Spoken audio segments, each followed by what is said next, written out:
देखो पुकार कभी व्यर्थ नहीं जाती। निर्बल के प्राण पुकार रहे, जगदीश हरे जगदीश हरे। भगवान को पुकारे, पूरे विश्वास के साथ पुकारे। देखो किसी चीज का नहीं दिखाई देना यह सिद्ध नहीं करता कि होता नहीं है। हवा नहीं दिखती पर होती है। एक सज्जन बोले भगवान तो सब जगह है, कण कण में व्यापक है, व्याप्त है, फिर मंदिर बनाने की क्या जरूरत। दूसरे ने कहा कि बात तो सही है, जब भगवान सब जगह है तो मंदिर बनाने की क्या जरूरत। तो दूसरा आदमी बोला कि हवा भी सब जगह है, फिर पंखा लगाने की क्या जरूरत। हवा भी सब जगह है।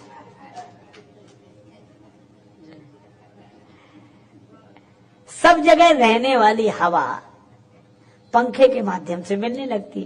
हालांकि पंखा हवा नहीं है। अच्छा, और एक और बात, यह नहीं कि पंखे से मिलने वाली हवा वहीं हो, सब जगह ना हो। इसी तरह परमात्मा सब जगह है, इसलिए आपका जहां मन हो वहां पुकारो, वहीं पंखा लगा लो। हवा सब जगह है, आप जहां पंखा लगाते हैं वहीं हवा लगने लगती है। इसी तरह परमात्मा सब जगह है, आप जहां पुकारने लगते हो वहीं उसका अनुभव होने लगता है। जहां पुकारने लगे वहीं उसका अनुभव होने लगता है। अच्छा देखो, मुंबई वालों को दिल्ली पाना हो तो यहां से जाना पड़ेगा वहां, दिल्ली वालों को मुंबई पाना हो तो वहां से यहां आना पड़ेगा, क्योंकि मुंबई में दिल्ली नहीं है, दिल्ली में मुंबई नहीं है। और अगर धरती पाना हो तो सब जगह, फिर वहां जाने की क्या जरूरत जब यहाँ है ही। और उनके पास भी धरती है, धरती तो सब जगह है। ये बात अलग है कि सब जगह रहने वाली को भी, धरती को भी कोई सब जगह वाली न माने। एक बार दो आदमी में विवाद हो गया, एक बोला धरती गोल है, दूसरा बोला चपटी है। एक बोला यार लिखा है सब जगह, पढ़ाते हैं अध्यापक धरती गोल है। बोला लिखा होगा, हमें तो साफ दिख रही चपटी है। अब दोनों में विवाद हो गया। तो तीसरे आदमी से पूछा कि धरती गोल है कि चपटी, तुम बताओ। बोला हम यहाँ के रहने वाले नहीं, यहीं वालों से पूछो। मतलब ये वहां से आया है जहां धरती है ही नहीं। इसलिए भाई, जैसे धरती सब जगह है, आकाश सब जगह है, वायु सब जगह है, तो बिना दिखने वाली वायु पर हम भरोसा करते हैं। इसी तरह नहीं दिखने वाले परमात्मा पर भी भरोसा करना चाहिए। वह सब जगह है, निश्चित सब जगह है।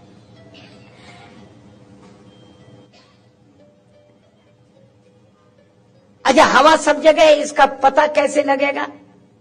पंखा लगा के देखो, बिजली से तार जोड़ो, लगने लगेगी हवा। तो परमात्मा सब जगह, इसका प्रमाण कैसे मिलेगा?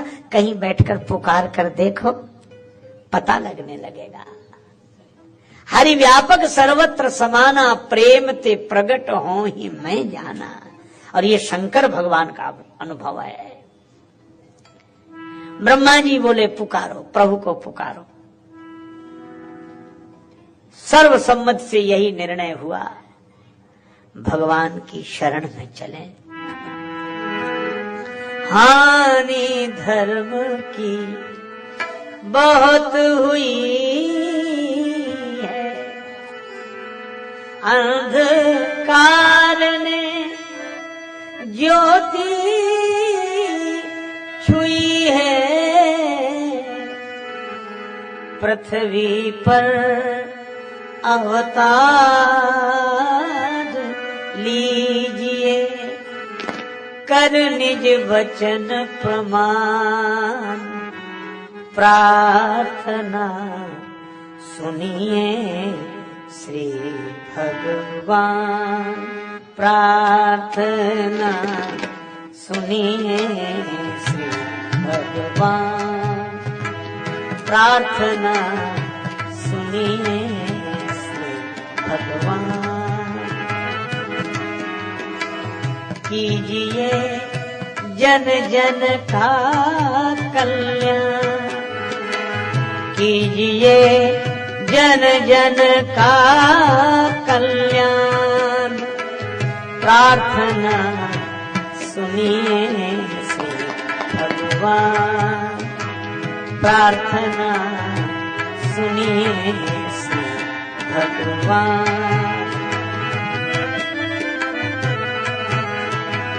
आज भूमि जन भूमि दुखारी, आज भूमि जन भूमि दुखारी। वाणी वीणा शरण तुम्हारी,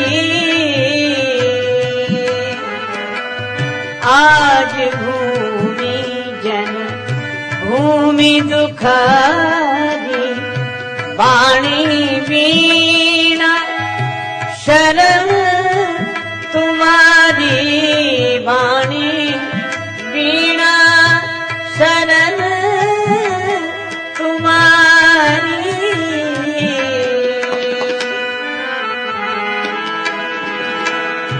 वीणा को झंकार दीजिए, वीणा को झंकार दीजिए। वाणी को वरदान, प्रार्थना सुनिए भगवान। कीजिए जन जन का कल्याण, प्रार्थना सुनिए श्री भगवान।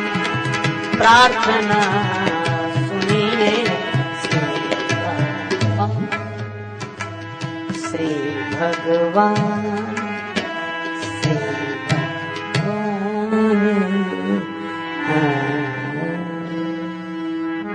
प्रार्थना इसके लिए सर्वसम्मति से स्वीकृति है, सबने स्वीकार किया प्रार्थना को। भगवान की प्रार्थना, अस्तो मां सद्गमय तमसो मां ज्योतिर्गमय मृत्योर मां अमृतम गमय। पृथ्वी पर अत्याचार हो रहा है, हमारी सुमति पर अत्याचार हो रहा है, हे भगवान आप उबारे। यह भाव बड़ा अच्छा है, प्रार्थना अवश्य करनी चाहिए, लेकिन प्रायः ऐसा होता है कि प्रार्थना तो शुरू हो नहीं पाती, झगड़े पहले शुरू हो जाते। योजनाएं अपने अच्छी अच्छी बनती हैं, पर अच्छी योजनाएं लागू होने के पहले झगड़े पहले शुरू हो जाते हैं। अरे प्रार्थना करनी थी, ठीक है, पर झगड़ा प्रार्थना को लेकर नहीं हुआ। प्रार्थना तो सब स्वीकार कर रहे हैं, लेकिन झगड़ा इस बात का है कि प्रार्थना कहां करें। एक गांव में दो दल केवल इसलिए बन गए कि रामलीला कहां हो। वो तो कहते हैं कि हो तो हमारे मोहल्ले में हो, नहीं तो दूसरे मोहल्ले में हम देखने ही नहीं जाएंगे। अब इनके लिए रामलीला नहीं, मोहल्ला महत्वपूर्ण है।